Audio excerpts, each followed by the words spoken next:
Assalamualaikum warahmatullahi wabarakatuh dan salam sejahtera.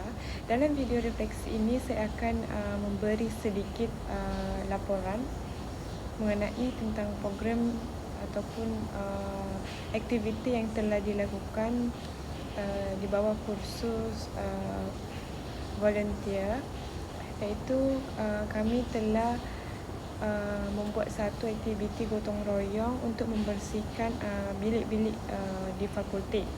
Apa yang saya dapat dari aktiviti tersebut ialah kami membersihkan bilik-bilik yang kosong, membuang sampah-sampah ataupun fail-fail yang tidak digunakan, dan juga kami menyapu dan mengemas kawasan bilik tersebut.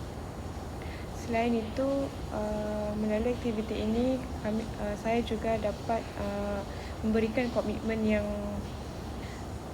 kuat seperti bekerjasama untuk membersihkan bilik tersebut. Itu sahaja dari saya. Sekian, terima kasih.